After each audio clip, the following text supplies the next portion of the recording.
Greetings. I'd like to know more about you, Solas. Why? You're an apostate, yet you risked your freedom to help the Inquisition. Not the wisest course of action when framed that way. I appreciate the work you're doing, Solas. I just wanted to know more about you. I'm sorry. With so much fear in the air. What would you know of me?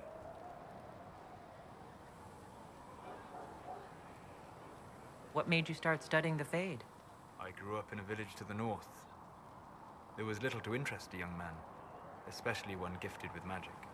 But as I slept, spirits of the Fade showed me glimpses of wonders I had never imagined. I treasured my dreams. Being awake, out of the Fade, became troublesome. Did spirits try to tempt you? No more than a brightly colored fruit is deliberately tempting you to eat it. I learned how to defend myself from more aggressive spirits and how to interact safely with the rest. I learned how to control my dreams with full consciousness. There was so much I wanted to explore. I gather you didn't spend your entire life dreaming. No. Eventually, I was unable to find new areas in the Fade. Why? 2 reasons. First, the Fade reflects the world around it. Unless I traveled, I would never find anything new. Second, the Fade reflects and is limited by our imaginations. To find interesting areas, one must be interested. Is this why you joined the Inquisition? I joined the Inquisition because we were all in terrible danger.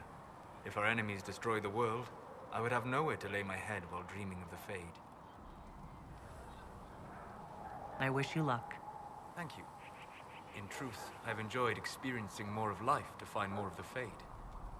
How so? You train your will to control magic and withstand possession. Your indomitable focus is an enjoyable side benefit. You have chosen a path whose steps you do not dislike because it leads to a destination you enjoy. As have I. Indomitable focus? Presumably. I have yet to see it dominated. I imagine that the sight would be fascinating.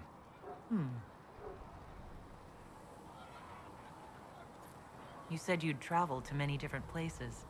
This world, or its memory, is reflected in the Fade. Dream in ancient ruins, and you may see a city lost to history. Some of my fondest memories were found in crumbling cities, long picked dry by treasure seekers. The best of the battlefields. Spirits press so tightly on the veil that you can slip across with but a thought.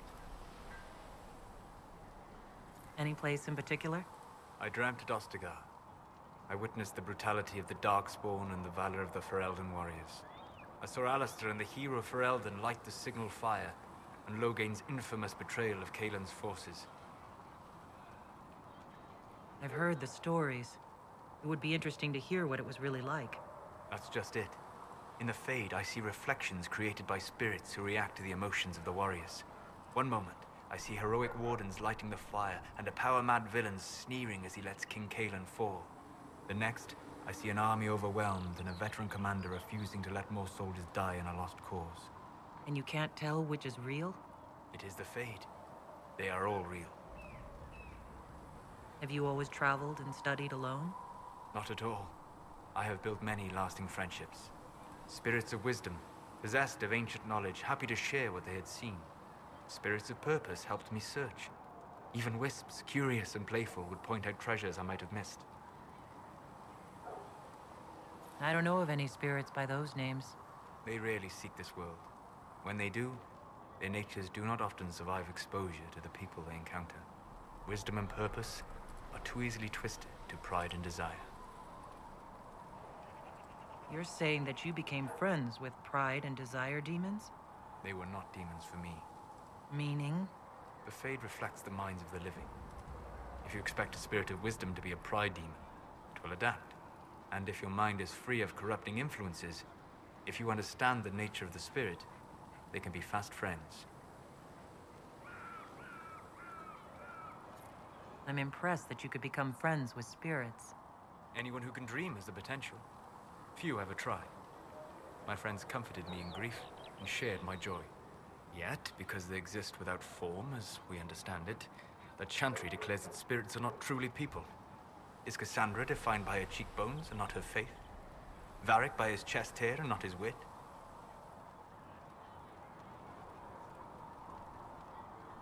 You have an interesting way of looking at the world, Solas. I try. And that isn't quite an answer. I look forward to helping you make new friends. That should be... well... That isn't quite an answer either. We'll talk later.